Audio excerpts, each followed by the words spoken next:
Hello, Rachel. Hello, Ryan. How you doing? I'm feeling pretty good. How about yourself? Good. Good, just going through some old stuff. Just digging through some of my husband's things, deciding what to keep and what to throw away. Is that right, Rachel? But I'm not even dead yet. No. Or presumed dead. I'm sorry. We've just been doing a bit of a spring clean around the house. Spring clean in autumn, as is traditional here. Yes, we are back. Here to talk about Babylon 5. And I just want to say straight off the bat, we watched this episode and Sheridan says that there are two things that's mattered in his life. His wife and his career. And he thought his wife died, so he only had his job. And now that she's alive, everything's turned upside down and he doesn't give a shit about his fucking job. And I was really satisfied with the line delivery there, but I thought that's a lie. We all know that there are only two things that have mattered to Sheridan in this show. His dead wife and his love of oranges.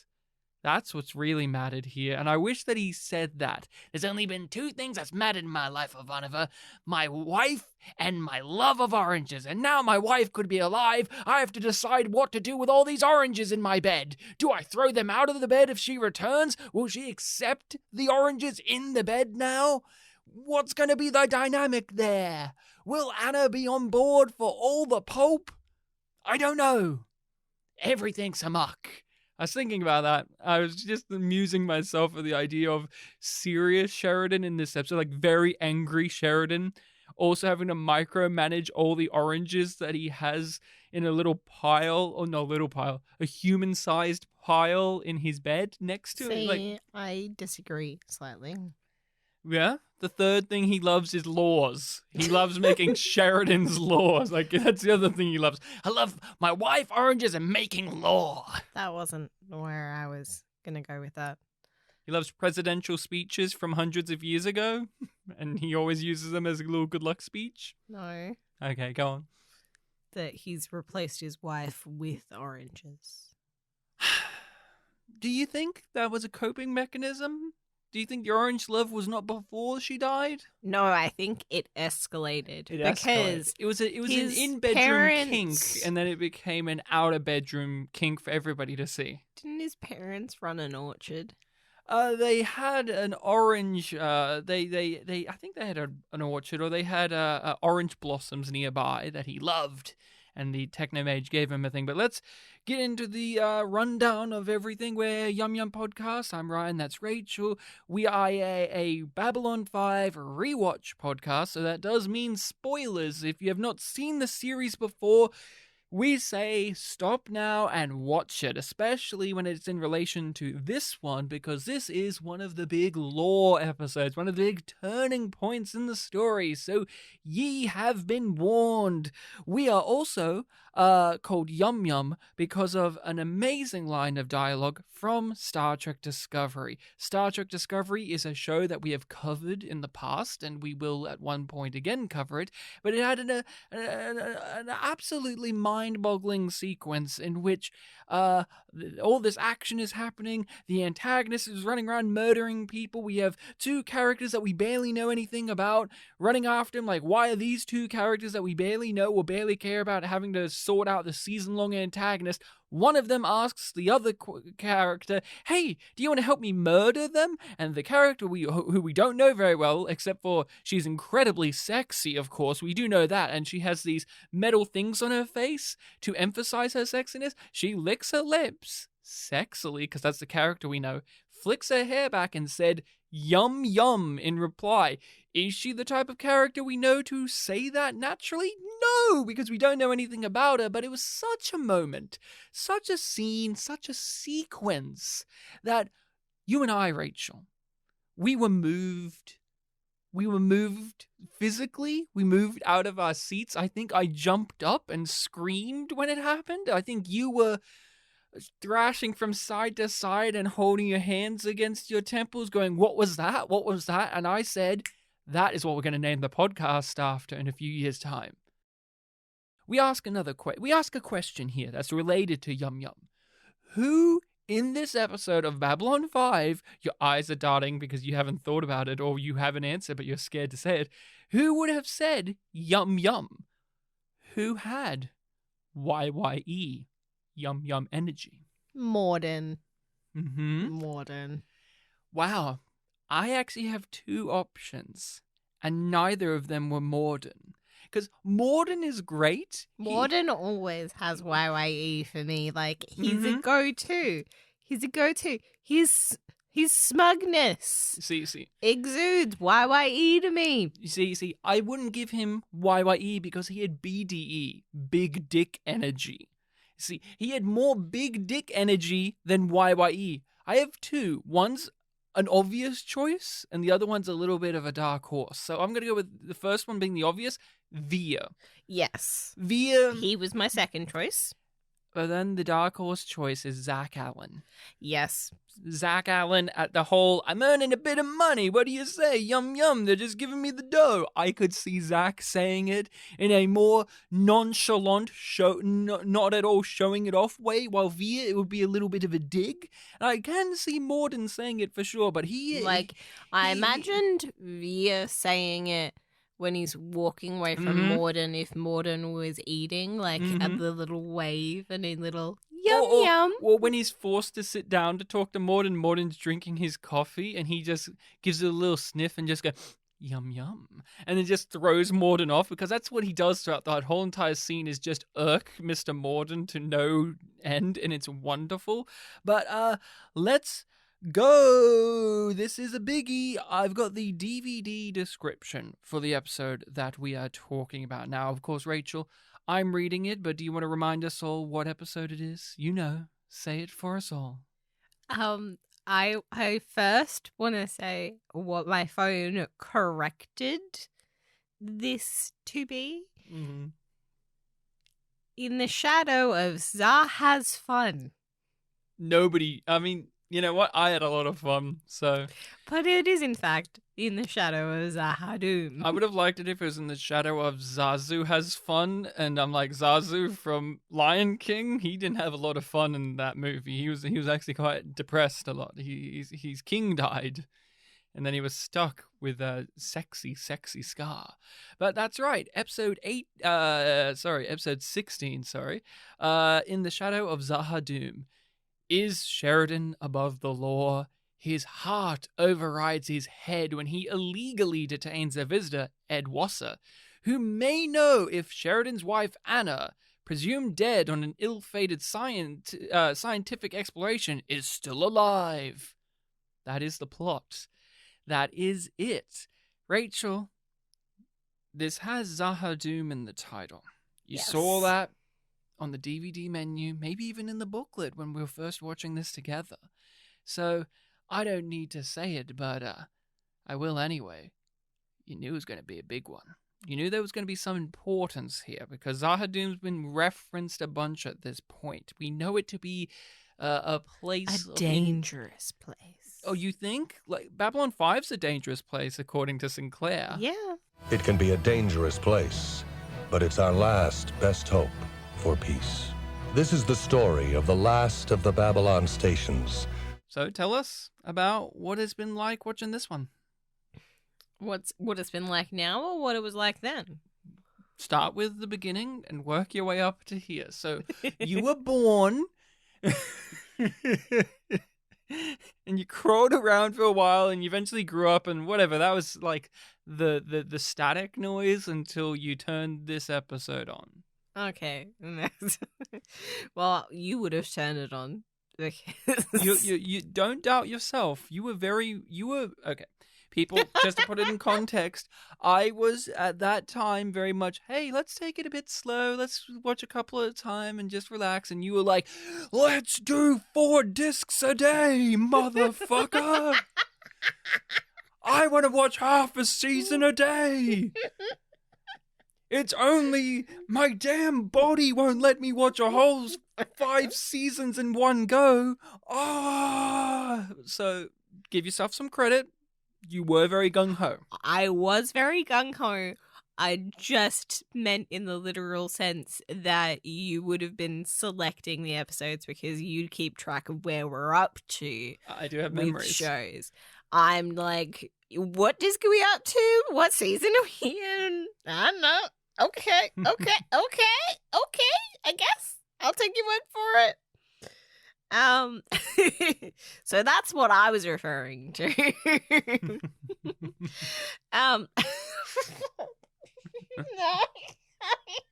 The morphing menus are hitting your memory banks right now, and you're having a little giggle. It is. Stop. I want to actually say what my history is with this episode. God damn it. Pull the trigger, Rach.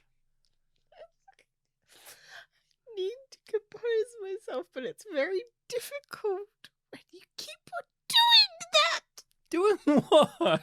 I'm not doing anything. You can say that because this is audio only. And it's not fair. People, trust me, I'm just sitting here waiting for my wife to answer the question, which is, what is your history and relationship with this episode? And I guess you got the case of the giggles because we're talking about a serious episode. And sometimes when we talk about a serious episode, you want to have a little bit of a laugh before you dive into the dead wife issues going on. We've already talked about the dead wife. But we cushioned it with oranges. So there you go. Okay. I remember being astonished by this episode. And it was just so different than what had come before. But it fit within the show at the same time, because it's just like, this is not our usual fare. This is not the usual way that our characters are acting. And it doesn't feel like it's a punch up for the ratings kind of thing. It's just like, no, all of these characters are being themselves in this unusual situation when they are routinely faced with unusual situations. That is a great thing to point out about one of the many strengths of the episode is the show has meticulously built up all the characters well enough for us to know who they are and for them to we know how they're going to operate. And so putting them in a scenario like this, everybody makes sense, even when it's upsetting, because they're very much opposed to one another and clashing and butting heads. It all makes sense because we know the characters and we know their motivations so well that you can just let them go, and this is what we get. They well and truly feel like they're walking on their own. It is watching somebody who has carefully made a beautiful train set with all the little models and all the little intricate little things and the crossing tracks, and they finally finished it. We've watched them finish it, and they press it on, and it just goes exactly like you need it to, exactly like they planned it out. And then, as this episode is one where I forget that it has so many of those true Babylon 5 moments. And on this watch, I was really appreciating how all of them are from monologues that different characters have. Like Franklin gets a few, Sheridan gets one, like Via's beautiful. I love like that little monologue explanation that Via has of what he wants is something that we refer to in our daily lives. It's great. It's great. We'll have a whole least- conversation about it, of course. At least once every 3 months, Oh, yeah. we will bring up some reference to that moment. Usually the wave. Usually the wave. I watched this as a teenage boy. So this episode, my reaction to it is something that I don't have as much, if ever, to television nowadays. And I don't know why that is. I think there's a few contributing factors, but I do wonder if it is because I was a teen boy. But when I saw it and I got the answers to questions, I got Sheridan doing this. Morden being recognized by the main players of the plot was a big moment, was big deal for me, because he was just off in the corner with Londo and Via doing shady shit. He had his episode where he went around to all of them and asked them a question, but now he's being recognized. As when I saw this in my adolescence, getting Kosh explaining the stuff, seeing Sheridan flip his lid over this, seeing the Night Watch be set up, my reaction was exhilaration and a fist pump and basically an internal and external fuck yeah. It is that culmination of anticipation finally going somewhere even more so, because this season's already had a lot of that with the Coming of Shadows, for instance, and here it is again, and we're going to get it again and again. But I had that absolute high energy reaction to everything that happened here. I was so thrilled. That euphoria of being rewarded the way that this episode rewards the viewers is amazing. It's amazing the way that it rewards you, and you are so elated for the answers that you get and so excited about the questions that it gives you. Yes, and I find myself with a lot of modern shows that I watch, or shows that I watch currently as an adult, and maybe this is a byproduct of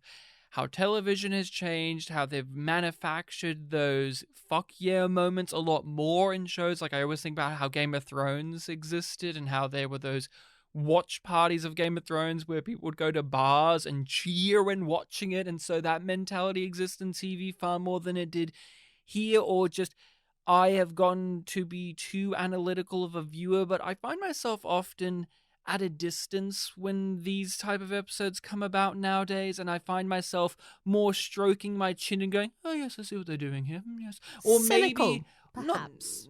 yeah, or just more internalized. And even with shows I love, like Better Call Saul is a show I love dearly. Rarely have I ever got that level of, I'm more happy, like I'm content in a very zen-like fashion with a show like that, where I'm like, ah, yes, a lovely meal that was. Here, in my younger days, I was like, fuck yes, this is what I wanted. Maybe because also people got to remember I had season 1 for so long, and I was like, please let this be worth it. And this is one of those episodes where it's like, Ryan, it was worth it. It was fucking worth it. And I still have that sensation today. When I watched it today, I was emotionally engaged with it. I was smiling, I was laughing, I was giving little noises of like, fuck yeah, that type of thing, because everything's on point here. The pacing is great, the acting is great, the tying together of all these storylines from other episodes as well as this one on its own is meticulous and well done. I mean, who is this guy? Why is everyone so interested in him? You will simply have to trust us, Captain. If you do not release him quickly, everyone here is in terrible danger.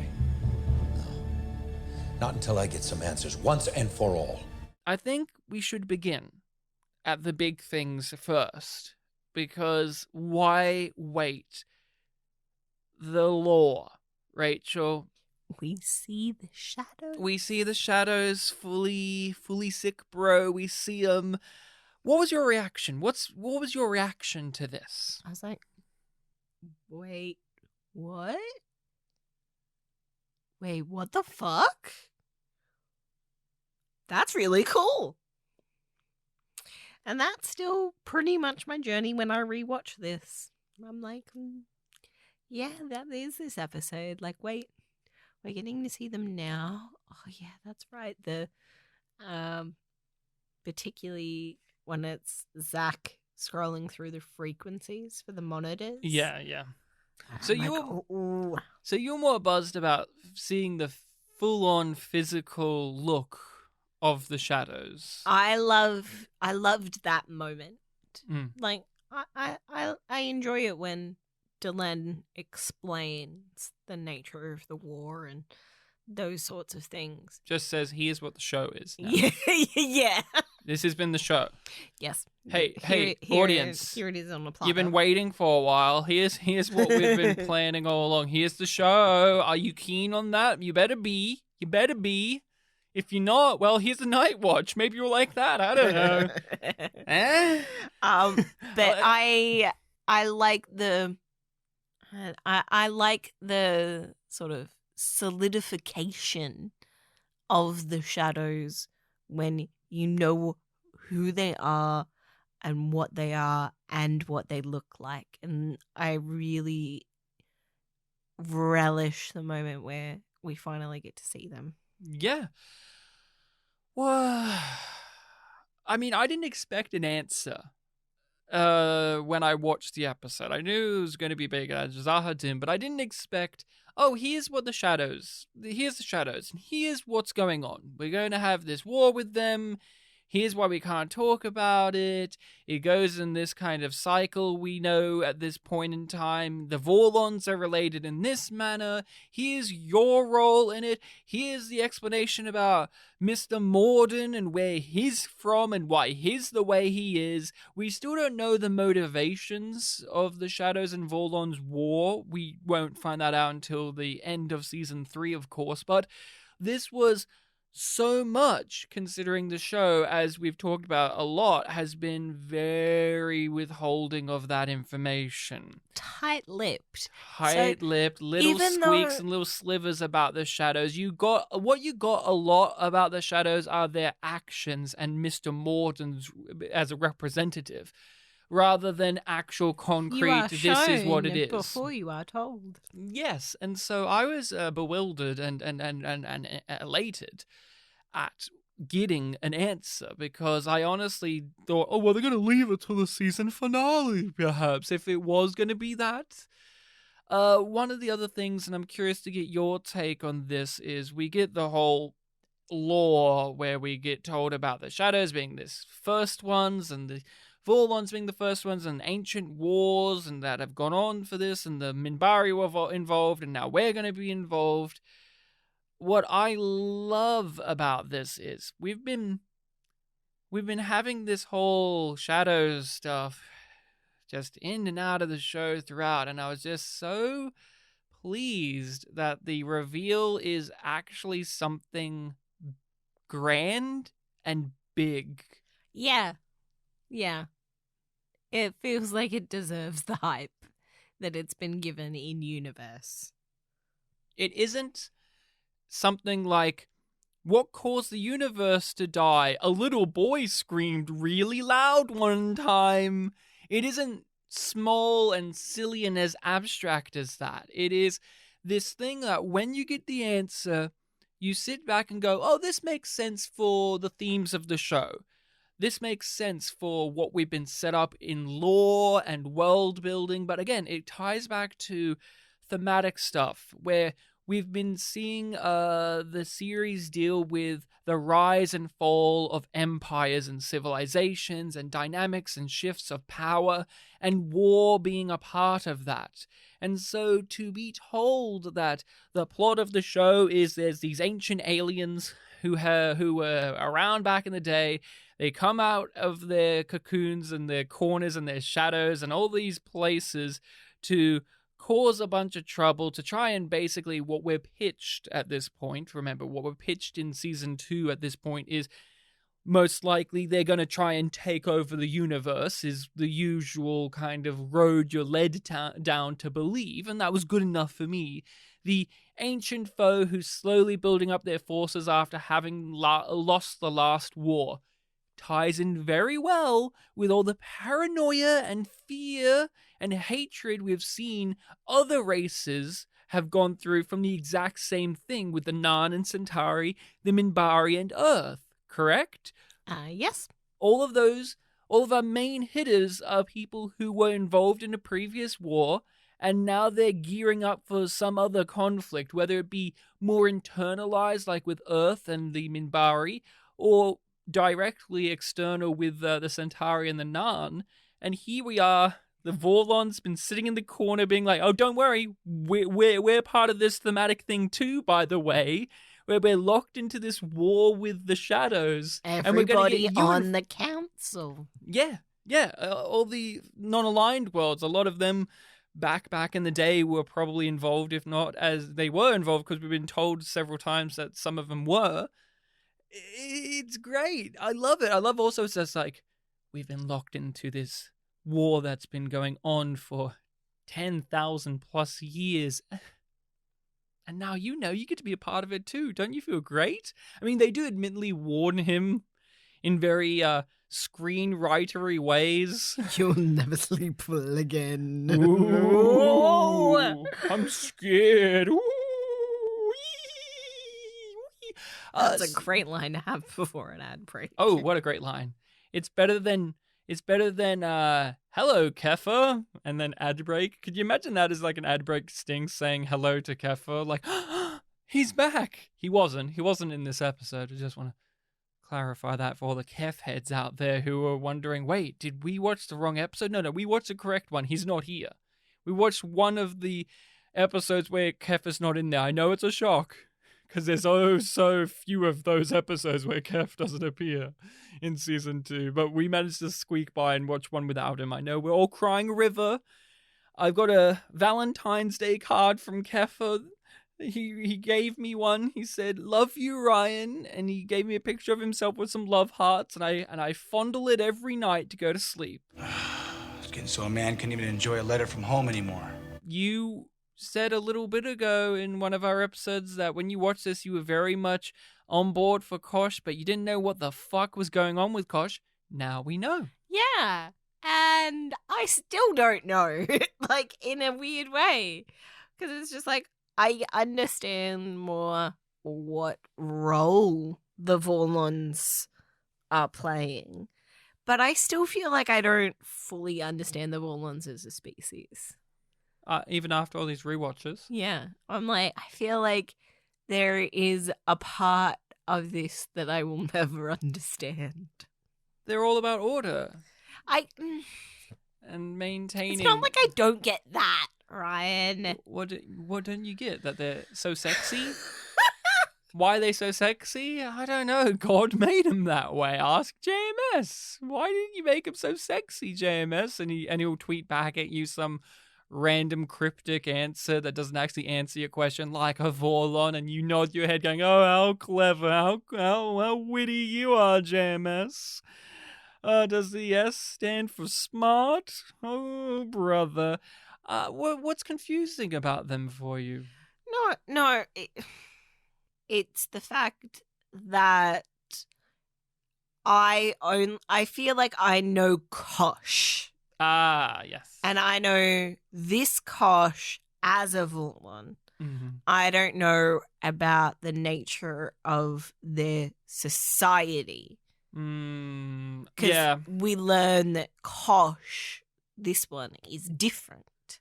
Well, he's becoming different. He's becoming different. He's being altered by being in touch with humanity and being removed from the Vorlon territory. Well, what's really great here is what I will say is that's by design in very many ways. Obviously, yes, Kosh changing, but what I'm saying about is us not knowing too much about the Vorlon society is, of course, irrelevant, but what is relevant is we learn, and obviously we don't learn in this episode, but both the Shadows and the Vorlons have reached such a high echelon in terms of all of the types of evolution one can have, whether it be tech or social or even religious and so on and so forth, that they've become completely stagnant. There's nowhere to go. So now they've maintained one thing, which is this war. So their society, their society is their ideology, which ties strictly back into this conflict, which we find out becomes a meaningless conflict because either side have forgotten what the whole point of it was. All they know is they just want to be proven right. Right about what? I don't know. I just want to be right. So that is what I think is really great here is we're looking at this when we're initially watching it and going, oh, the cryptic, weird, creepy alien guy is actually this benevolent, wise ally that we're going to be teaming up with to take down the real evil foe.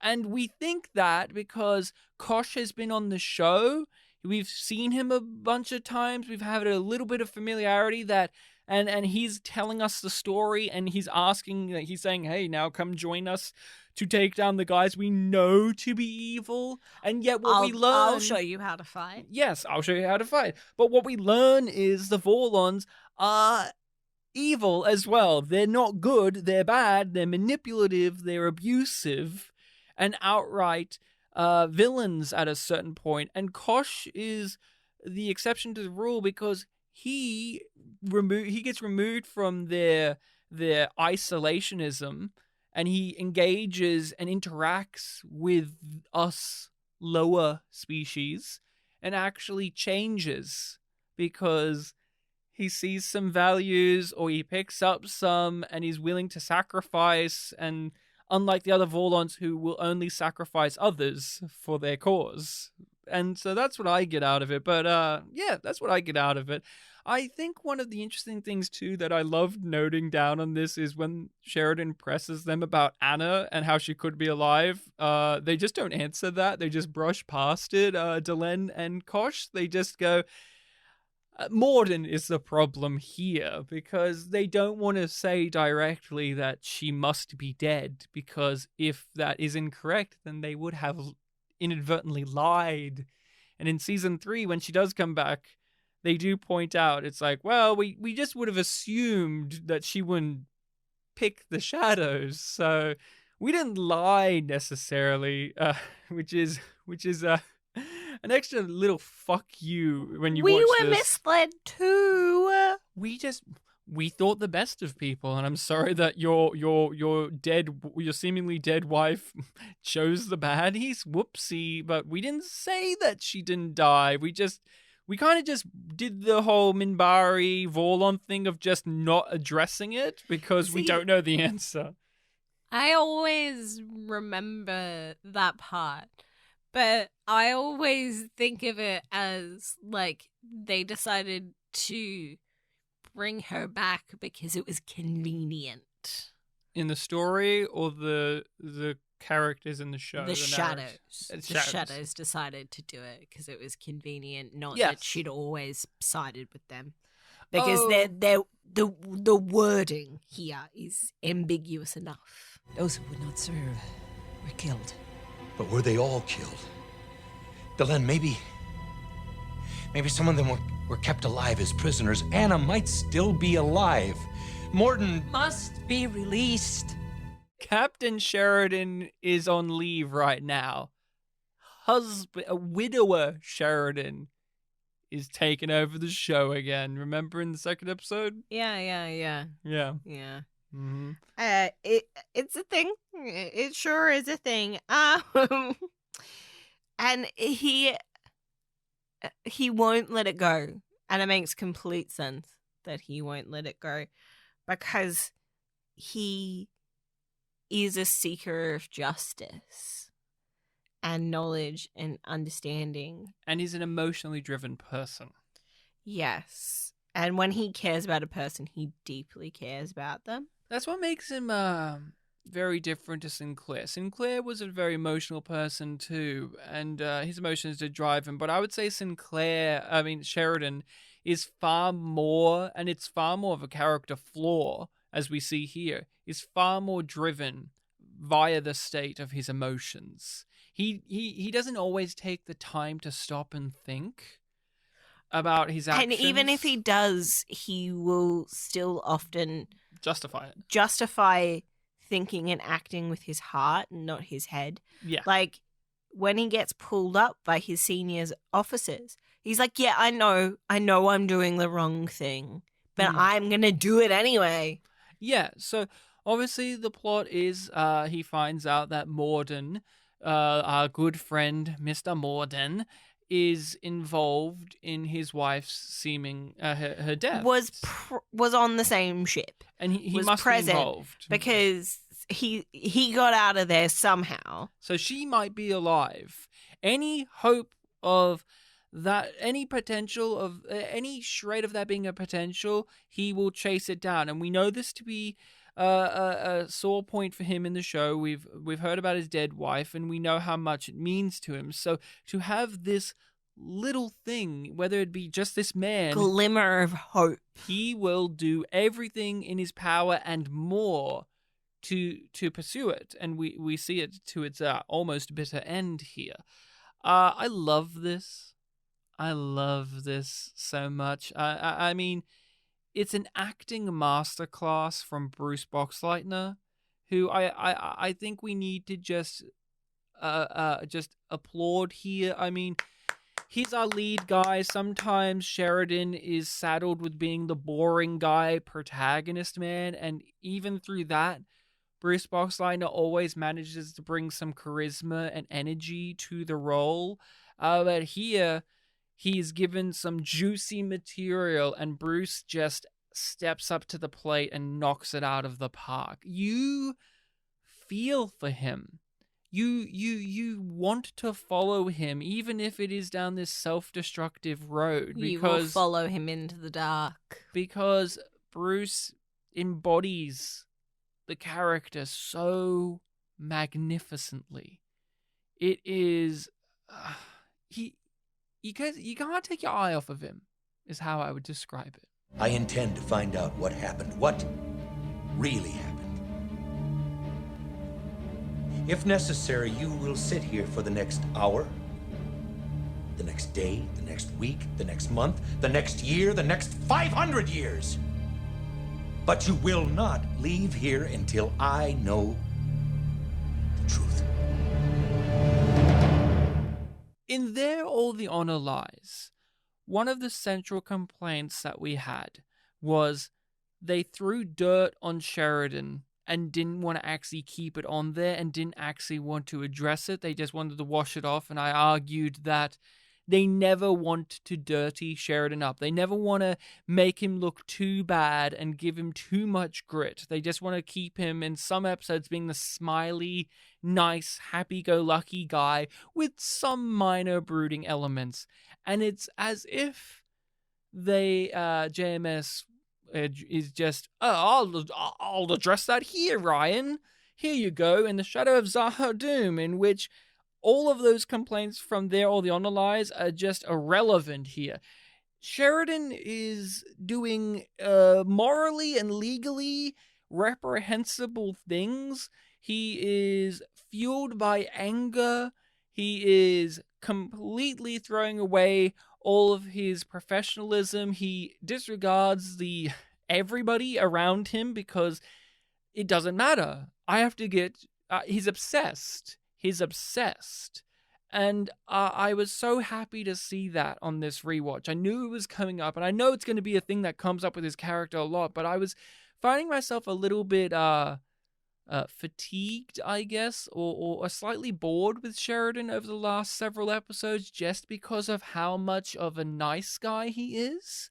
So I was happy to see them get to this bump in the road and actually allow him to be a real bad boy. What do you think? Yeah. I agree. It's like they recognized it and were like, no. This is going to stain him.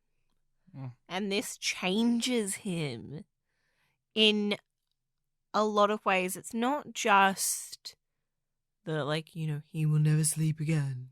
Never sleep well again. Whatever the fuck it is that Dylan says. Was in fact. But it's also that he finds that he doesn't want to have to cross this line again. He doesn't want to be this blinded again. And I think that that's part of what motivates him to go see Kosh and to ask for help.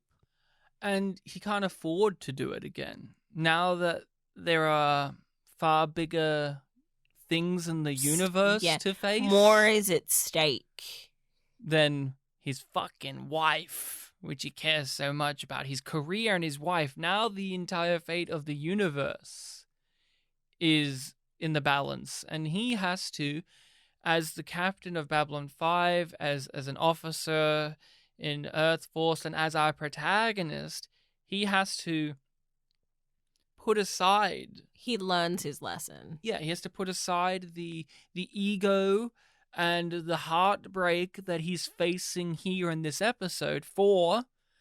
the greater good. The greater good. What we're presented to be the greater good, which is to fight the shadows. I just really thought what was great here is he does the things that you want him to do when you hear the pitch of this, which is, one, we've been waiting for somebody in our crew of protagonists and heroes to find out about Mr. Morden and investigate him and to give us answers and actually nail him down, right? Yeah. We want answers. And we want somebody like Sheridan or Garibaldi to give that retribution. Yeah, we want somebody like Sheridan or Garibaldi to find Mr. Morden and just grill him. Just put his ass on blast, because he's just this smug, handsome guy that's just been walking around without any consequences thus far, and you're just waiting for the shoe to drop. And, you think, it's going to be Garibaldi, but giving it to Sheridan is such a great move because, again, the unbridled rage that Sheridan displays in this show is what you want to see unleashed upon Mr. Morden, who is a character who will not easily break. We know that. And that is a part of the joy, is watching Sheridan completely lose it and Morden just keeping calm and at best being just tired and just kind of over it, but he never gets to break. And we know that it will take a lot, but we know also that Sheridan's not going to break either. He's just going to keep hammering down on this until he gets what he needs, and that is why they all need to stop him for multiple reasons. You're going to lose your job, your credibility, your reputation, and if you do get the answers, you're going to start an intergalactic war that we're not prepared for. So let your wife go, man. Let Morden go. But I also really loved is he's got the guy there. He's breaking the law. He hasn't charged him with anything. He's using the letter of the law to defeat the spirit of the law. Great line from Talia. It's probably one of her best lines, and one of the lines that encapsulates a lot of actions taken in this show from characters, in which characters in the series and ones that we don't see of in the periphery, like on Earth, where they're taking the letter of the law and twisting it and defeating the spirit of it. And what's great is he does all of these things that crosses these lines. Garibaldi quits. He can't do it. Ivanova is chasing him around. Everyone's giving him the "please stop it, we like you, and if you keep doing this, we're gonna have to unfriend you. We're gonna have to take you up and to the higher ups, and you could lose your job, and we could all get in trouble as well." And what saves it, and I want to hear from you about this, is what stops Sheridan from being an unlikable character here, or somebody who's crossed that line for us? What is it that stops that from happening? Because we've talked about Star Trek Discovery, where Michael Burnham could do the similar things, and she has crossed that line many a times for us. And there have been other characters in shows as well that have that happened. We talk about it a lot in our thoughts on our Patreon series, where some shows fail is when they take that character, their protagonist, and they cross them over that line from likable to unlikable, from hero to morally reprehensible, and they don't recognize it. What do you think's stopping it here? Motivations. I think it's a big part of it that we know his motivations, to be honest. We understand that he is seeking justice and answers, not retribution. Mm-hmm. It's a means to an end, and he's so focused on the end that he's disregarding his own principles. Because the way of expressing those things gets in the way of what he wants to do. Yeah. It's not just because it's convenient for the plot or it heightens the stakes. It's because we know John Sheridan's heart. Yes, and we have a heart. We have a heart as well. Because what makes it for me, it's the line, it's the acting, the direction of the conversation between Ivanova and Sheridan. In which I love... sorry to jump in again. But there was just so many little things in that scene that I was just in awe of. And I was just taking my time to appreciate that scene and the way that Ivanova reaches for his arm and he shakes her off. Yeah. And like he does that twice, and the way that that's incorporated into the conversation and layers it. Yeah. And you know that that's a performance decision that they worked out. Like that's the blocking of the scene. And it adds so much to that moment for me, because it's that physical expression of reaching out to somebody And being rejected. and him rejecting her. But you can also see that he doesn't want to ruin their relationship. Yeah. But he is physically and emotionally unwilling to stop.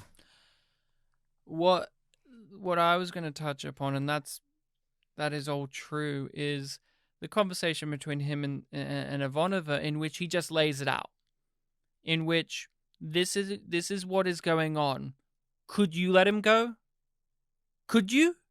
And it's not just him talking to a character we know, and it makes sense because no, she wouldn't, which he answers with. We know Ivanova very well. That all works, but it is talking to us, the audience.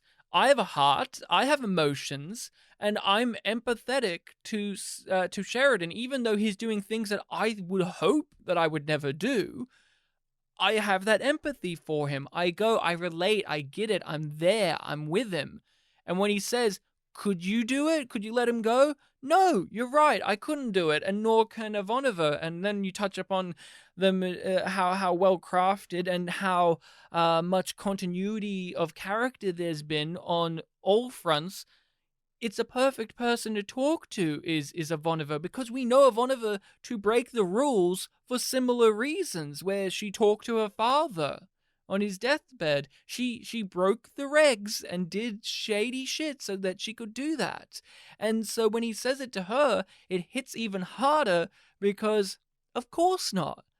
And on the extra level that makes it, that seals the deal for me, is when she says, no, I couldn't.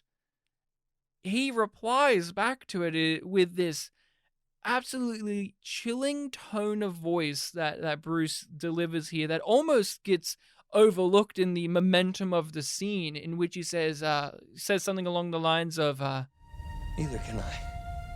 And it's this sense of acknowledgement, but also he's perplexed by it too. Like, I wish I could, but I thought I could, but I can't. Just that all in the emotionality of his voice, it is conveyed with just that single line in which I'm on board with it, because he wishes that he could be the better person. He wishes he could be this person that everybody wants him to be, but he just can't let him go. I would like to, but you can't. I can't. No one can let this guy go. He's evil. We have to figure it out. It is bone-chilling, it's harrowing, and it's deeply emotional, and that is why it doesn't cross that line, because he doesn't do anything directly. Like, yeah, he's breaking the law, he's being a bad cop man, but we are so emotionally attached to the character, to the point in which it makes you question your own actions in a similar situation, and that's why it works for me.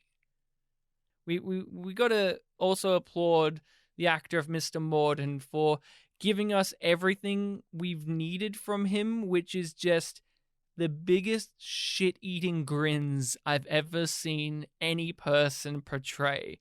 He has such a sexy yet punchable face, doesn't he? Yeah, he really does. Like, when Sheridan decides to let him go and it zooms in on the TV screen and Morden's reacting as if he knows what's happening with this big, cheesy, shit-eating grin, I just delight in that, because that's the fucking character I know and love. Morden's barely been in the show, by the way. Yeah. And yet I know him so well, I feel. I know him better than I know Michael from Discovery. Not Michael Garibaldi, of course. No. We all know Garibaldi. We know what his second and third favorite thing in the universe is. That's why I felt the need to clarify. Yeah, Morden, he doesn't do much. That's the whole point, is the fact that he does so little. He has his script that he sticks to when interrogated, and just a moment that I always think about is when we open up with the interrogation and Sheridan has his shoes up on the table, his feet up on the table. We see the soles of his shoes, and you're looking at it going, I've never seen the bottom of their shoes before. And then Morden comments on it too. Nice shoes. I love it. What a wonderful dynamic right there. The dynamic of the affable guy, in which this is going to be all water off of his back, Mr. Morden, and Sheridan, where all of this is getting to him. And I find it an interesting display of power as well, because we know that Morden cannot show dominance in that way by like being outwards and it being in a position of being relaxed. Yeah. But he has his power because he's staying still. That's Morden. That's how he gets under people's skin. That's how he schmoozes and charms people, and that's how he disarms them and off-kilters them, is his ever so calm and collected. I've met and people, he believes he is righteous. I've met people like that. You know, when you're having an intense moment and the other person in it is just so slick like that, and it is infuriating to be in those kind of conflicts, because there's that air of for that person with Mr. Morden, everything's going to work out well for me. Everything's coming up Morden.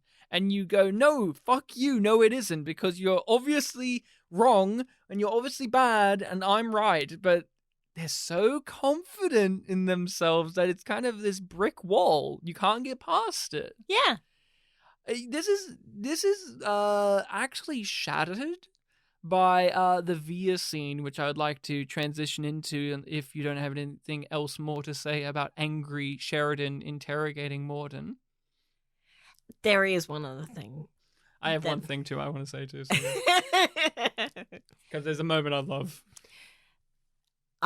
This is a moment that I love too. Just give me 24 more hours. Like, he's so unwilling to admit how long it would actually take. Like, he's like, I'm close. And I full-heartedly believe Garibaldi. It's like, you've gotten fucking nowhere. Yeah. You're kidding yourself. Yeah. One of the moments I want to highlight is when he gives him the picture of Anna Sheridan, and he doesn't react to it. He's just like, what Is this meant to mean something to me? And then he quietly presses his link to play the Icarus footage, and I absolutely adore the acting, where it's acting upon acting.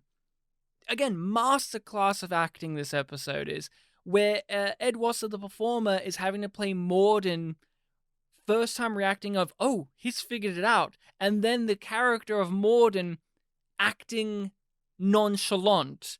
And he's not good at it in that moment where he goes, oh, that. And then he gets into the real mode of Morden. But that, oh yeah, that is seeing Morden genuinely thrown. You see the gap. Yeah, he wasn't expecting that. Yeah, you see a gap. You don't see fully through to Morden himself. Not in that moment. But you see a gap. The gap between the lines. Mm-hmm. Between the... Of, like, what are the shadows telling him to say? And what is he just... his general demeanor. Because it's a carefully crafted character that Morden has put on for himself to show to others. Of course, we have to talk about the Talia scene. The whole Talia sequence in this, in which Sheridan manipulating. He abuses her trust. That may be the most tricky thing when it comes to if we like Sheridan or not, is he gets told, he asks Talia through the normal channels of, can I do this, can I do that, no you can't, da-da-da, and then he just disregards her wishes, and not just the law and the psychor or whatever, but on a personal level. Talia does not want to do this. She doesn't want to besmirch her integrity, and Sheridan doesn't give a shit and does it anyway. What do you think about that? Something else that I was really appreciating about that is how Zach goes along with it. Mm-hmm.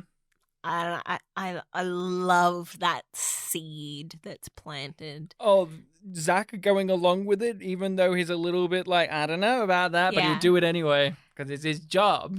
And then that happens with Nightwatch in the same episode. Yeah, and like, but that kind of repeats itself with Zach. If like, it takes him too long to cotton on to things. Yeah, and he doesn't question. He doesn't follow up on what is right and wrong. He'll question it, but he doesn't follow up on it until it's a little later, if at all. But what do you think about Talia being used? Yeah. The way that her trust is violated. It's oddly devastating that Sheridan does it. And we see it coming before Zach does. And we're like, oh, we know exactly where this is going as soon as Sheridan gets that kind of smirk on his face before he turns around to the map. It hurts. It hurts to watch because we know what Talia values. Yeah. And we also know her trauma when it comes to touching the minds of criminals. And also her general abuse in terms of the core and others treat her as a commodity, as an object, as... It's what she's useful for, not who she is. Not what she cares about. So yeah, we'll invade her mind to scan her loyalty because that's what the core wants. We're Psychops. Or I'll give Talia telekinesis as a gift because I'm Jason Ironheart. Or on and on it goes. We've talked about how many times Talia is a victim. That's her character. That's her theme. And this is yet another example of that. But what hits about it so much is it is somebody we know to be a good person doing it to her. It is actually one of the people close to us. It isn't a one and done character or a guest spot character or just a general organization in the world that's doing it to Talia. It is Sheridan doing it. He knows what he's done and he doesn't regret it because the ends justify the means here. And that's what's so heartbreaking about it and so gross about it, where all the other stuff you go, okay, I get it, that's fine, blah blah blah. But this one, it's a lot harder to swallow that pill, because going back into the continuity of character and themes, all of the stuff that happens to Talia and will happen to Talia is absolutely brutal.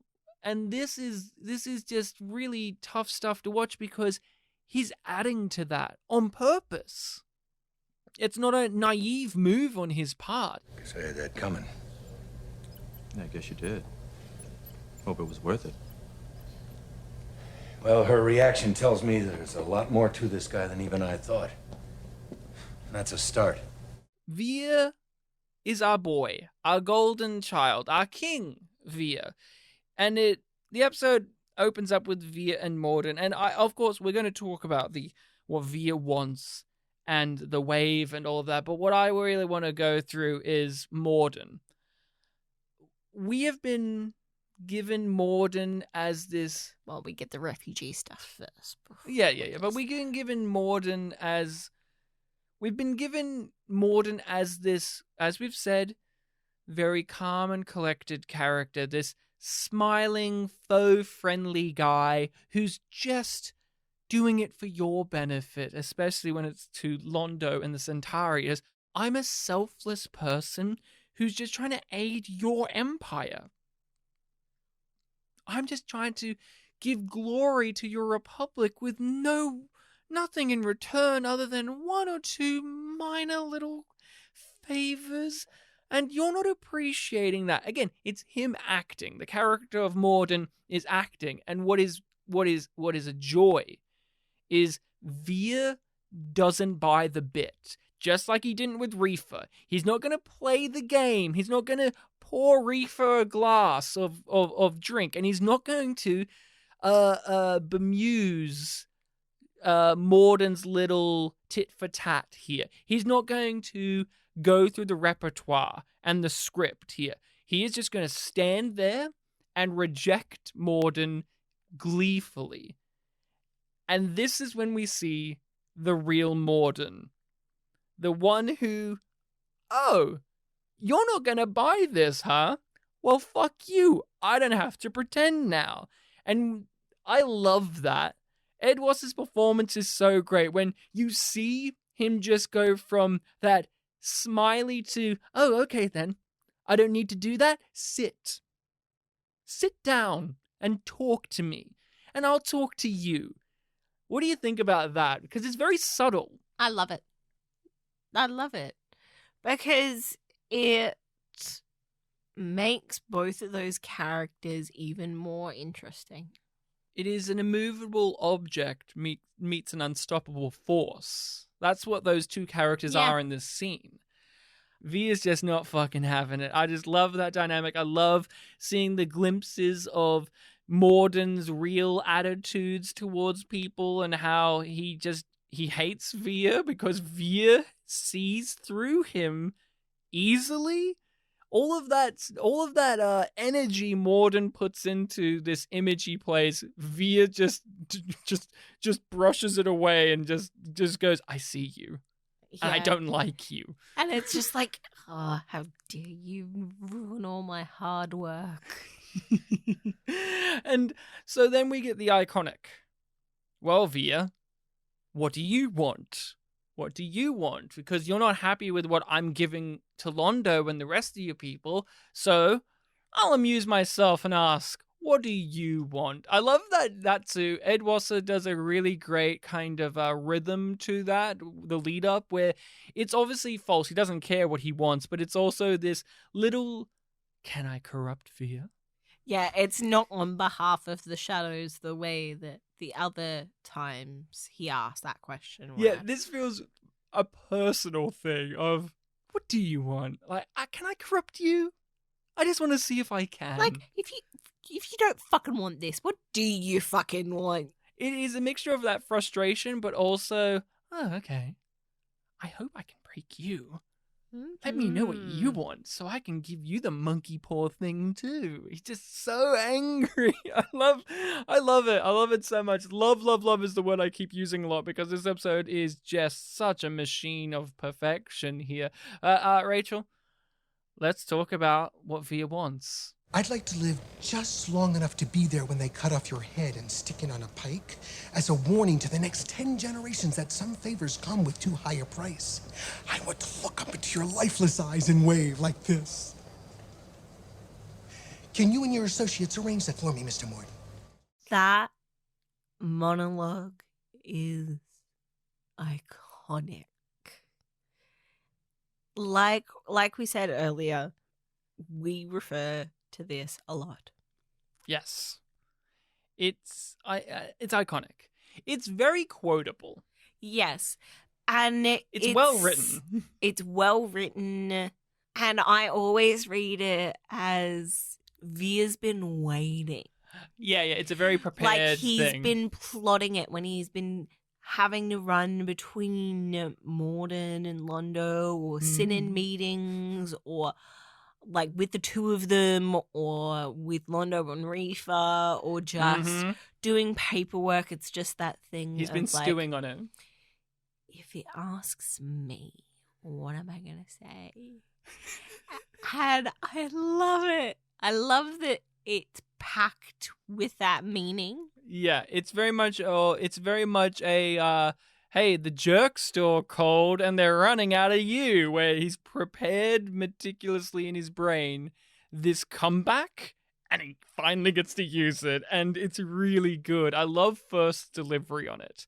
Because Stephen First comes from he came from a comedic background primarily. I mean, he was in Animal House, of course, but that comedic background here really works because he has that sing-songy way of talking that a comedy guy like him would have, where he's really, really relishing the lines. And so the speech is very funny.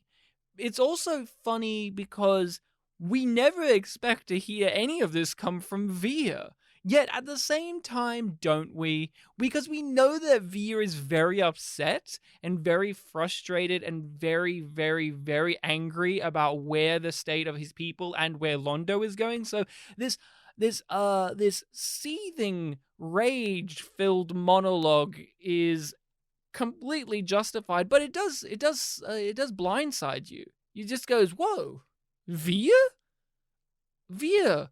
The guy who played with his little Game Boy thing in the meeting? You have this type of worldview about somebody else? Awesome. You want to see somebody die? Yeah, you want to see them get their head cut off. And then also what I like to is there's wisdom in it, obviously, where it's not just, I want to see you die, but I want it to be a warning to the next 10 generations that some favors come at too high a price. Which is true. Some of these favors, that especially the ones Londo are taking, are coming too high of a price. The death of many, many people, in fact. And we have seen the price of Londo's glory. And we will see more of it and more of it as we But it's in the forefront of our minds because we are seeing all of these Narn refugees. Yeah, and it's just one of those things where also you just wanted somebody to stick it to him. Somebody to flip the finger at Mr. Morden and say, I see you and I hate you.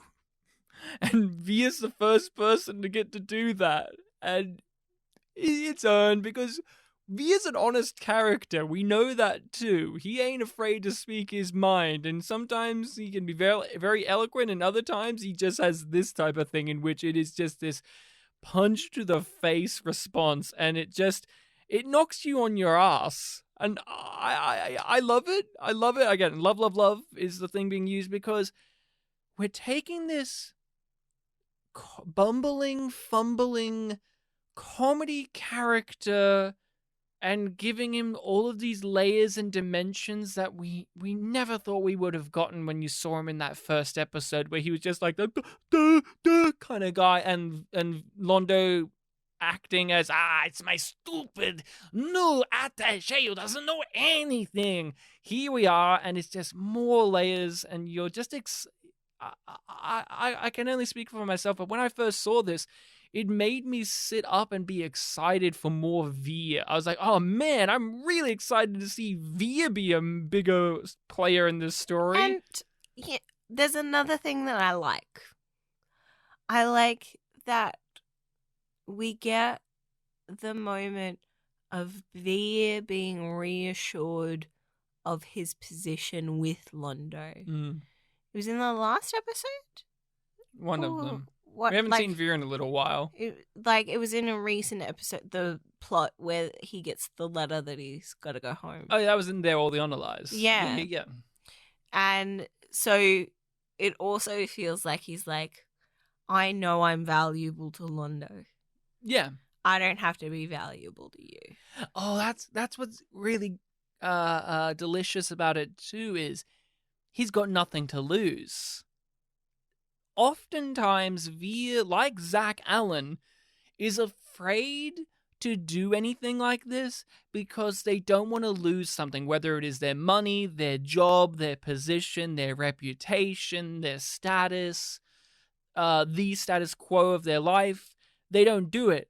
But when they don't have anything to lose, they're comfortable to do it. And so that's what he has here, where Veer, there's nothing to lose to tell Morden to go fuck himself, because what's going to happen? What's going to happen? Oh, Londo won't let me see Morden anymore? That's not a loss, that's a win. Oh, what's the worst? Morden stops talking to Londo? That's the ultimate goal. Yeah. It's a no, it's all win-win for him here to just do this. There's not going to be any repercussions negatively on him, and there isn't. It's wonderful, and of course, many people, B5 fans, we all love this because of the payoff. Yes. Because he gets what he wants. Yes. And, even before we get into that, though, I love the way that his moment with Morden is contrasted with his moment with Sheridan. Mm-hmm. When he's having to come and bail out Morden. Yeah.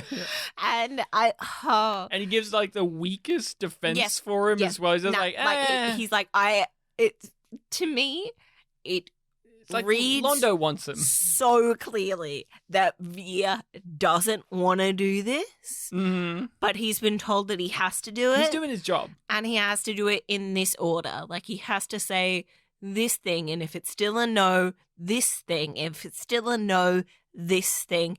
If he still says no, pull out this trump card. Mm-hmm. He's doing his job. That's it. He has no personal stakes in it. He's doing his fucking job a king. Our king, we know he's going to be emperor, but he's our golden boy. He's our golden ticket. What's he mean to Londo? Who is he? He must have a lot of clout with the Centauri Republic. But so far as he's told us, he's just an ordinary trader. I'm sorry. That's an internal matter. Oh. But I've told you we are extending diplomatic immunity to Mr. Morton, so please release him. I don't have too much to say about this side, but I have it here in my notes because it is a moment that really, this whole little moment sticks out to me, as Franklin is in this episode. And he gets some juicy monologue. He gets the juicy, reflected gods in the eyes of dying patients speech, which, look, I don't... And another layer for his stims addiction. Yes. The irony of giving Sheridan the advice of, we're both similar. We think that we can fix everything, but we can't, and we have to accept that. And I'm like, yeah, you do, Franklin. Yeah, you need to accept that. And you don't you don't apply that to yourself. You will give that advice to other people, and you know that Sheridan would do the same, but they don't listen to it. They don't apply it to themselves. Well, because, Yeah. he acknowledges it. There's a problem with us. We believe that it's up to us to fix it. Yep, and it's a fatal character flaw and a strength of them both.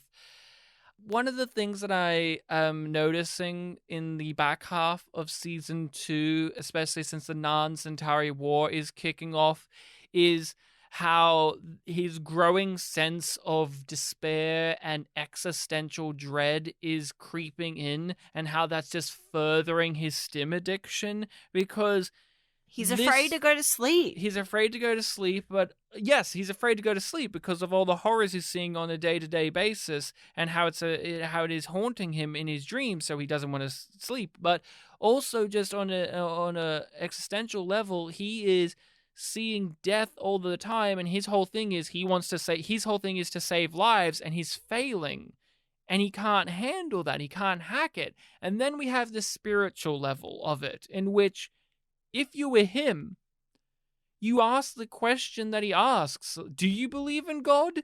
Is there a point? Because you see all of this horror, and you have to ask: if there is a God out there, how can they allow this? What's the point of it all? You ask all those big questions to yourself, and he's obviously feeling that. Hence, he talks to Ivanova. He still identifies as a fundamentalist as well. No, not a fundamentalist, a foundationalist. He is a fundamental guy, but no, he's a foundationalist, which is Apologies for misspeaking. Yes, thank you. It's a fun alien religion, but even then, he's not really doing it in the usual spiritual sense. He's still applying that to why he's feeling as angsty as he is. Yeah. The closer you look at God, the further away you get to actually finding God. And he's seeing God every day. Yeah, in the eyes of his patients. I don't have too much to say about this speech other than we had to acknowledge it. No, other than, as well as that. Yeah, other than it's probably my favorite Franklin speech. I love the one in Believers, but I love this one more. I think I love the one in Believers of the God speech there, just a little bit more. I always remember this one, and I loved the whole conceit of it, where I know what he's talking about without actually experiencing it fully myself. Yeah. Of that they look and then they look away, and it's almost like they've seen something, and is it God? And then they're there's gone. Something reflected.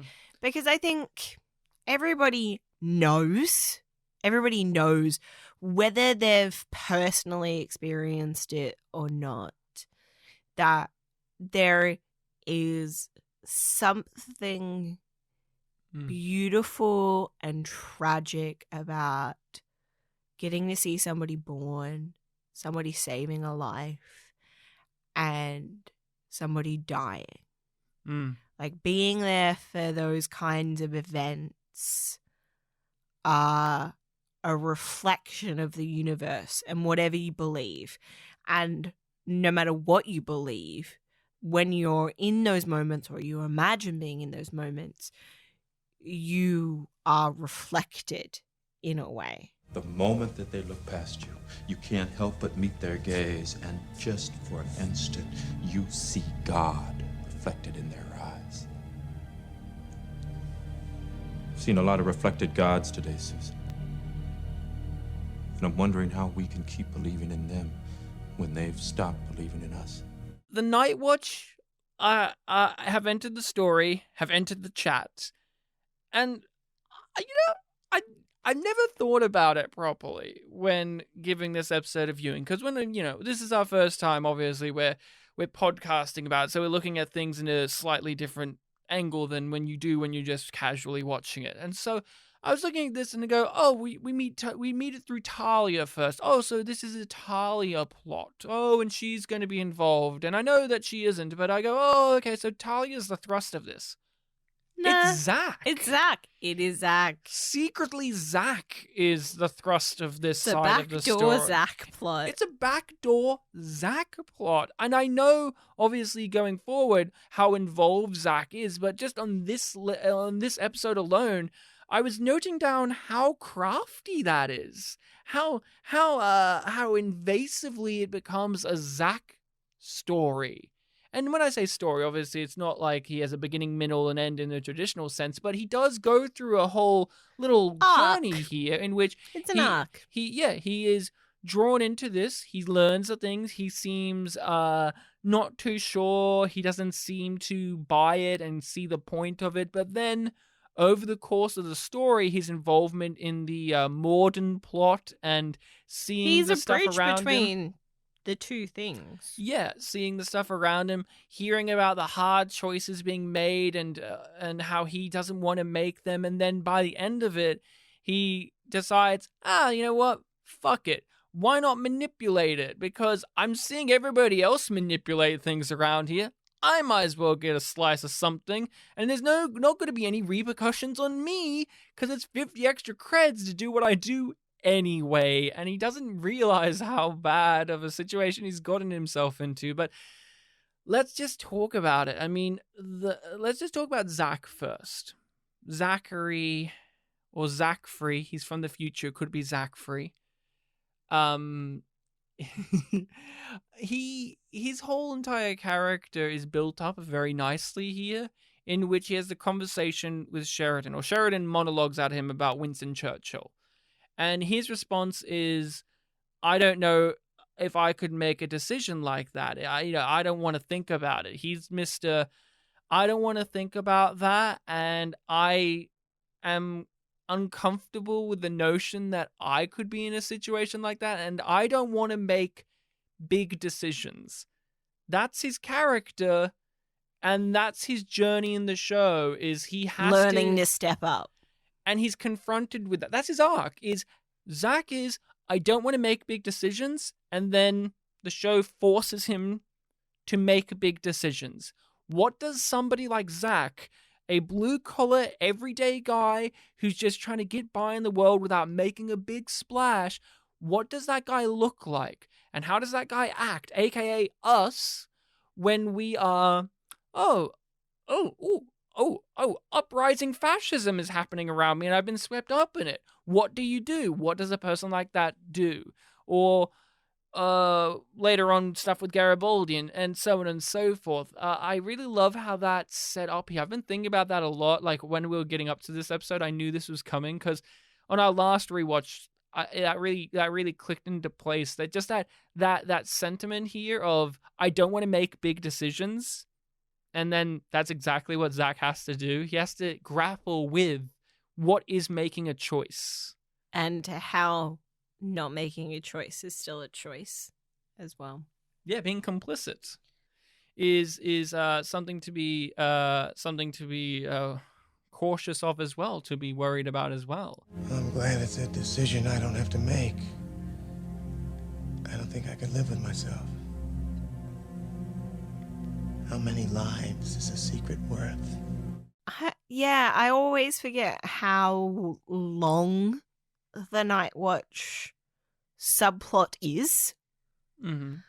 Because it's not something that's brought up all of the time. But it is another layer of foundation of Earth is fucked. It's an escalation.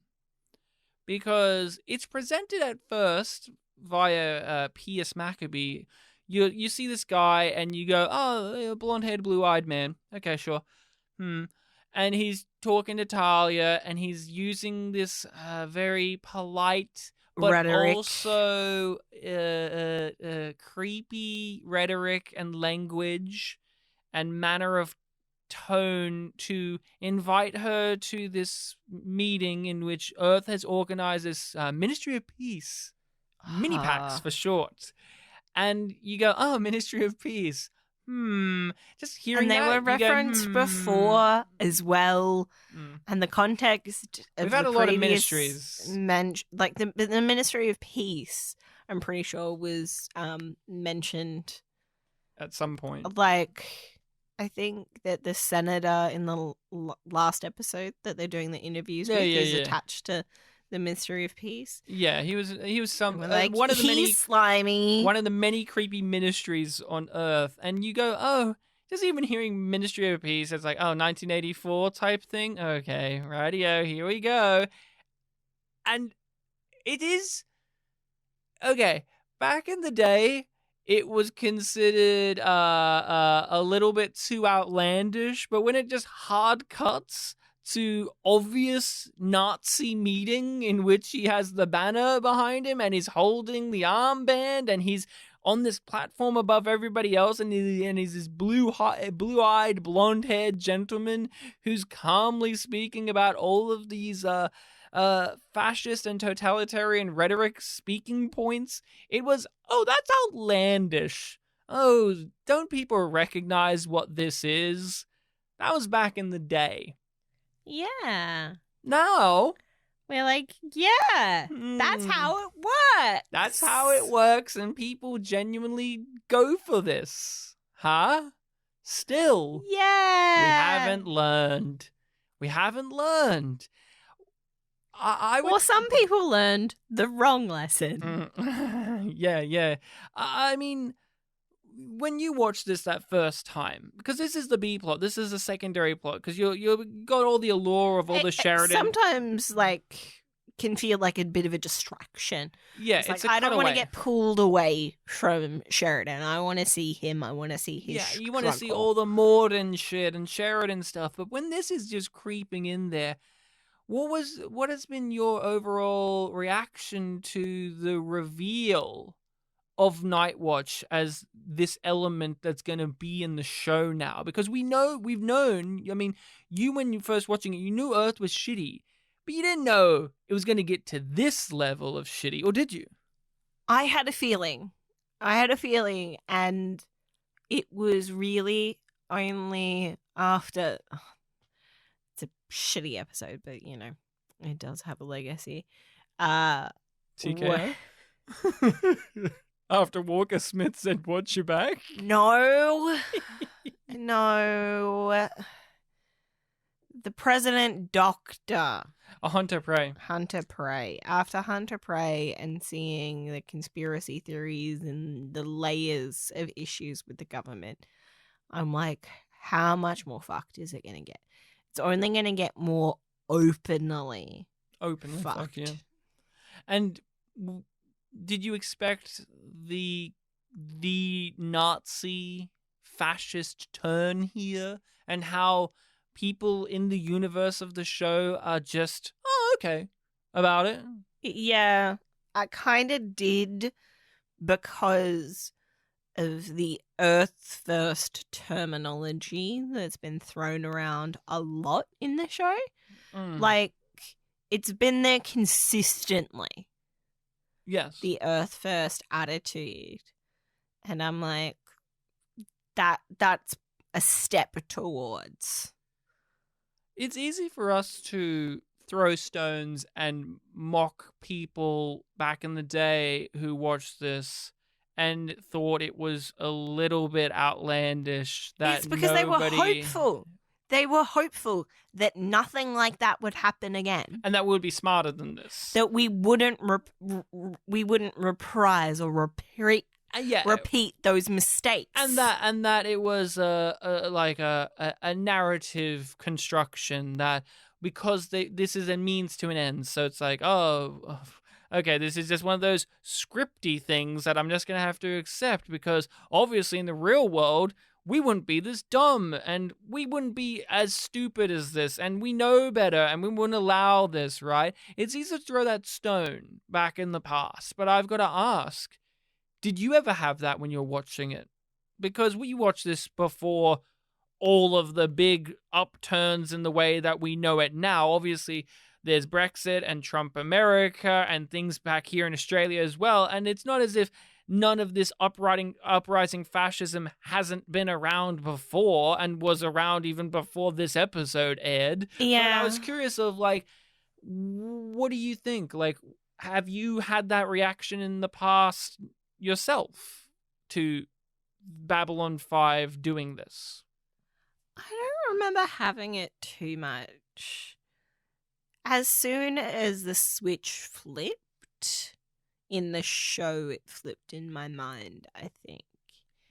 Of it being like, no, it's doing this. The world of Babylon 5 is doing this. And I never really fully grappled with the implications that it had with the potential for it to happen in the world again. And I think, honestly, I do think of history as being cyclical. Like, there is always power struggles in the world between people, between groups, between nations. Humanity always seeks to divide itself.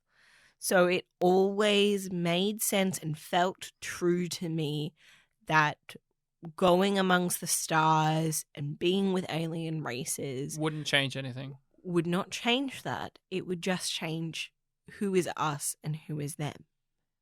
I was more taken aback that a show would do this rather than it being a thing in the real world that we could fall for again, because I've talked about it before, but I grew up in a small country town in Australia, one of the most racist and bigoted towns in Australia. That is a fact. That isn't just me saying it because I live there. That is a genuine article of fact.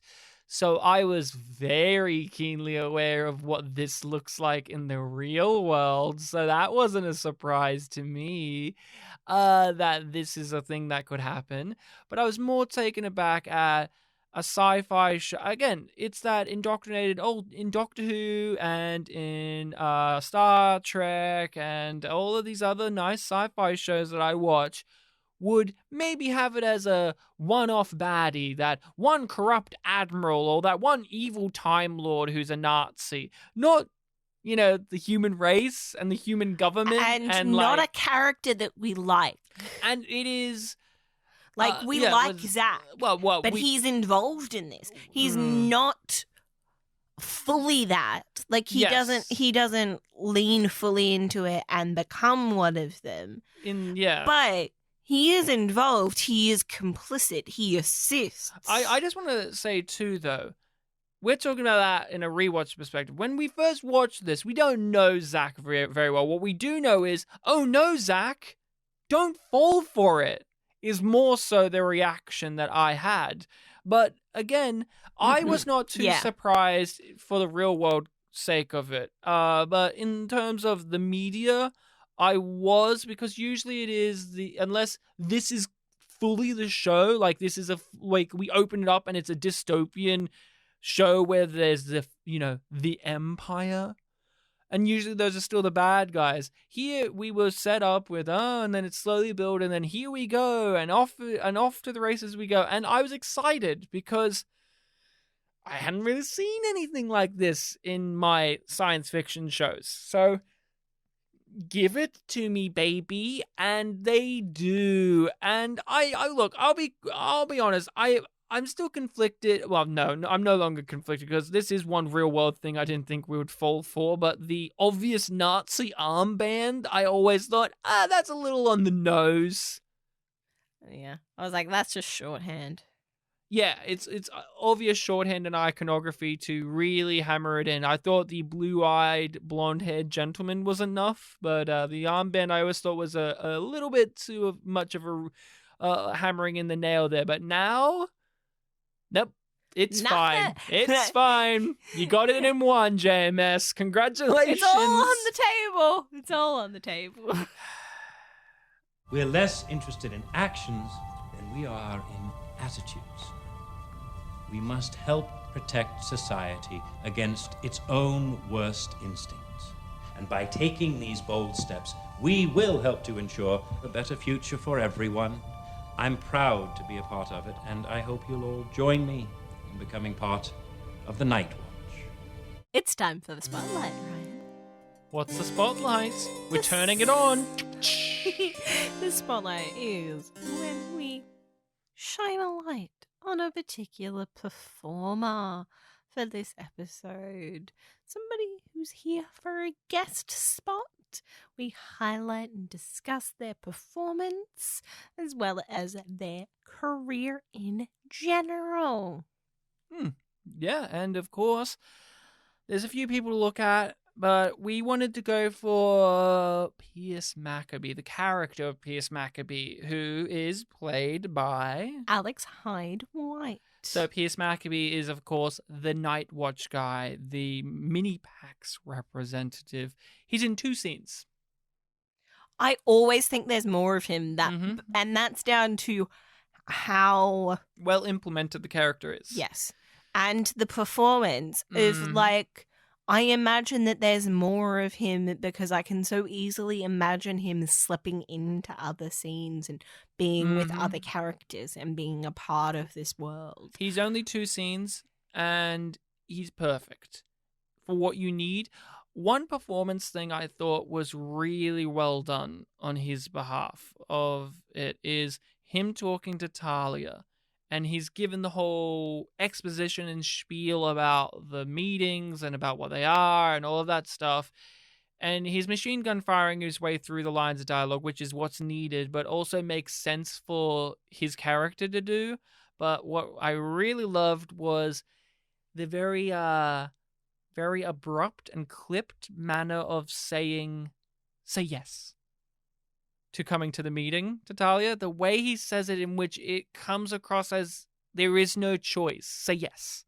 This desperation, but it's deliberately false desperation. It is the recruiter so move. manipulative. It is the cult recruiter move. Just the vocal tick in the way he says it really does remind me of when I've watched videos of people who have talked about being recruited into fascist groups or weird religious cults and how they pressure you in that weird way where they're oh so friendly and polite, but also you feel like you need to do it because they're so desperate. Positive peer pressure. Yes. And obviously, there's a few things of why they cast him, right? He's his aesthetic, and he's got that nice, you can trust him British accent, doesn't he? Yeah. Why do you... Okay, can we unpack that a little? What's that about? Is that more of an Australian thing or a Commonwealth thing? Like, do Americans get that? Because I know British people can, like, be easily evil because of their voice in media as well, but to me the way he speaks, there's that level of I can trust that accent and that cadence. Everybody's obsessed with David Attenborough's voice, so yeah. What is that about? Is it just because they were a big empire and they had a stranglehold on radio waves and TV waves, and in early Australia, our accent was so blurred with them, so they were like this trusted voice of authority? I think that is a part of it for us. Is it? But is it imperialism? I also think it's the warmth and strength of a male British tone that's also dignified, when they have that little bit of renounced pronunciation, the RP, that's the aristocracy of British have that particular slant to their dialect a lot. There's a confident authority there in his voice and that accent, in which he believes it. He knows what he's talking about. So you can get why people are sucking in. And what I love too, and I'd love you to kind of expand upon this, is he's soft-spoken. And he's ever so polite. And he's gentle. He's gentle, and yet what he's talking about is fucking terrifying. But he's dressing it up with soft words and phrases and a very all of the euphemisms. And a very, very meek delivery, but yet at the same time you feel the iron boot about to stomp down as well, because of the visuals are being shown. Him on the stage with the banner behind him, and we're being shot from below looking up at him. Right? Yeah. It's that contrast between the visuals and the tone. And you get that clash of he's saying it in this way where it's a good thing, right? And you get how people are swept up in that. Yeah. But when you stop to think about it and realize the implications and what does this mean, then you become really uncomfortable. He never comes back, but he leaves a mark because he introduces a very prominent story beat to the show. So although his character isn't much, what he delivers is what is important. But I want to give credit to the actor. He does a great job for the little he's here. He's a far better example of a fearmonger than Malcolm Biggs was, the character Malcolm Biggs in the episode where with the first episode with Von of his racist Australian ex-boyfriend with the ugly sweater. Far better example of a similar type of character. So are you familiar with this actor? We looked through his IMDb. He's got a good catalog. I would have seen him in many things, but I don't remember him. You don't remember him in Catch Me If You Can? Wow. Wow. Do you don't remember him in The Last Crusade? He's that guy. I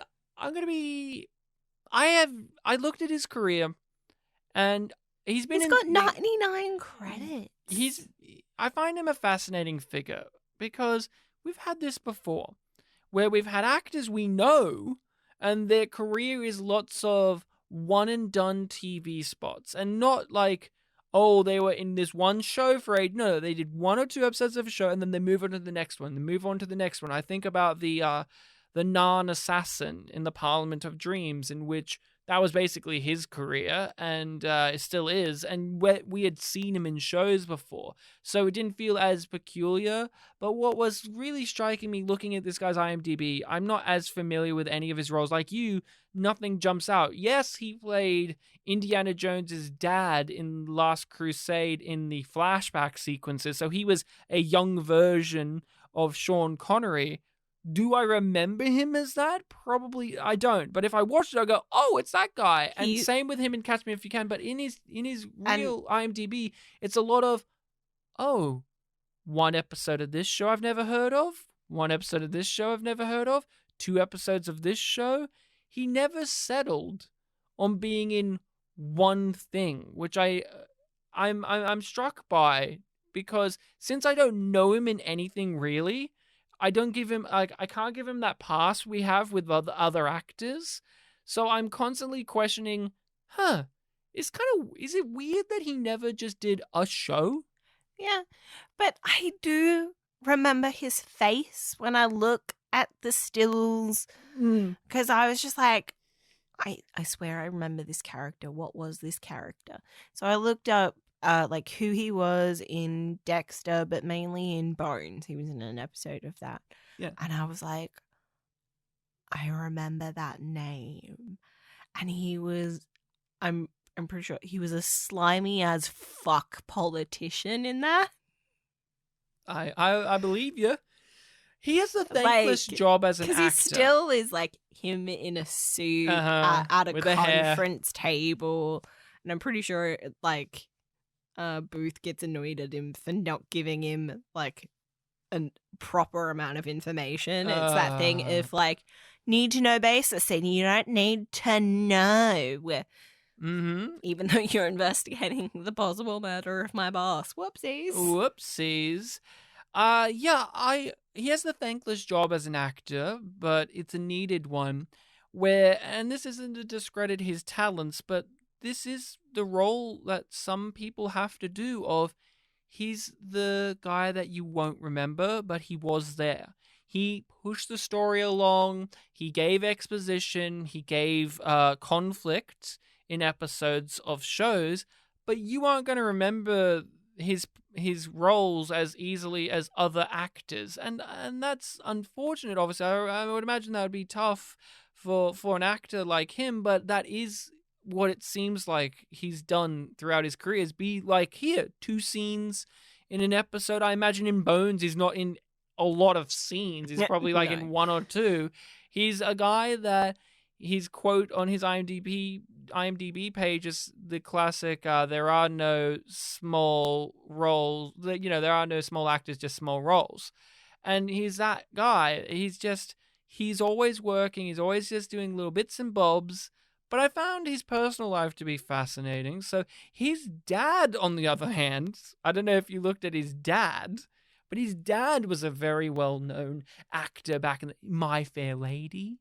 He was in his dad has double the amount of credits he does. Old classic British actor, man, that I'm sure once you look him up, you go, oh, that guy, he was in everything. And he was just one of those kind of more supporting actors, not as much of a leading man, his father, but he was just in a ton of stuff. And he was in Battlestar Galactica, the original. He was in the TV movie and then like 1 or 2 episodes of the show, as was this guy, his son. The audition process for that was his dad was auditioning for it, and he had to read off his lines to somebody, so he just read them off against his son. And so they went, hey, your son's pretty good. We'll have him be a pilot or something in this episode. And that's how he got his job on that. And then, found his footing at being a guy that just kept doing things like that, where it's like, hey, you're pretty good. Do you want this small role here? Yeah, sure. And that's how we get him in B5. He was in Hill Street Blues, which we know they get actors from, such as Peter Jurasik. So I'm imagining that's how he got here. That, a referral process. One of the casting people, or one of the actors, or JMS himself, or somebody was like, oh, that guy was good, let's bring him in. And that's how he got here. He's got a B5 trivia fact. Do you know? No. His father-in-law at the time gets to be in Babylon 5. End of the season, in fact, he's Mr. Lance. Oh, that makes sense. Mm-hmm. That feels right. Mm-hmm. Both British, so of course it would feel right. But that's all I've got for you on this guy. I thought he was good. Short but sweet, but there you go. That's it. What would you rate this on our scale of Yum being bad and Yum being good? Do I even need to say it? Yeah, probably. We can skip it this. It's the format. It's the format. We'll stick to the format. I don't think we've said like a single negative thing about this episode. It's perfect. It's near there.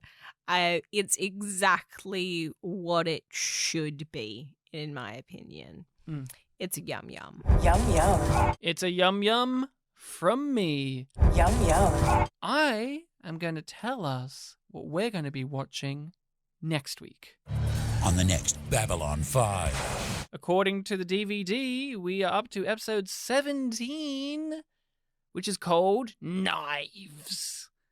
He sees strange visions, dreams, strange dreams. This is a weird description. Gradually, Sheridan understands he's become a host to an alien life form. Meanwhile, a friend, and I don't know how to pronounce this actor's name yet. We'll learn next week. But Carmen Argenzinho wishes to die, challenging Londo Malari to an obligatory Centauri death match. Knives! Larry DiTilio will be back next week on Yum 5. Rachel, we're wrapping it up. Take us out. Here you go. Throwing the keys over to you, Rachel. Take the car out. Well, first I just wanted to say that I was on the last best B5 podcast for this episode. For knives. So Not in Shadow of Zahadum. Yes. Yes. So you can get a sneak peek. Rachel's hot takes on knives. Yeah. Well, people, next time we're going to be talking about knives, but Rachel has given her opinion on knives on the Last Best B5 podcast, which everyone can check out, as you said. But that's okay, because Rachel, you won't be here next episode. Larry DiTilio will be joining us next week, so people, I thought we were going to leave it as a surprise, Ryan! We've already said it so many times. He's in the corner waiting. He's waiting to hear about knives, but they didn't know that it would just be... It's always just me and Larry. Sometimes you pop up to let us know that you're going to be here too, but you're just going to just quietly sit in the corner. Yes. You got to tag team it with Larry. Yes. If you want to discuss this episode or upcoming episodes, perhaps, or anything at all, you can engage with us on the various social medias. Ryan makes some amazing and hilarious posts that go up across them, including Facebook, Instagram, Tumblr, Twitter, Reddit, Twitter, TikTok. All of them, YumYumPod, YumYumPodcast, either one. It's all in the description. But so follow us. If you want to be a little bit more direct, you might want to send an email to yumyumpod@gmail.com. And if you want more of a private conversation, you can join our Patreon, because we have a lovely little Discord. Yep, a group Discord. It's a part of the perks of joining our Patreon. If you want or have the means to support the show, look us up, YumYumPodcast on Patreon. We have many pieces of content. We have a whole series on there in which we talked about the top 5 and bottom 5 rated episodes of Star Trek, from the original series to Enterprise, according to the IMDb rating system of the bottom 5 and top 5. We are going through the current run of modern Star Trek Picard, and Strange New Worlds. So if you want to hear our takes on those as they come out, come over to Patreon. We have multiple tiers. We're watching the X-Men movies once a month and giving them a look over. It's a place to be. It's happening. It's popping off, people. You don't want to miss out. Rachel, this episode was so busy. In the Shadow of Zahadum, we had Zach Allen here. We had Talia even. But no Jakar. I didn't even notice that Jakar wasn't here, because we were just so busy catching up with all of our friends and finding out what they want that, silly old me, I didn't even know if I needed some good eating. But I'm sure if he was here, he would have let me know. Good eating to you. Oh, Jakar, you came here to let me know? Well, good eating to you.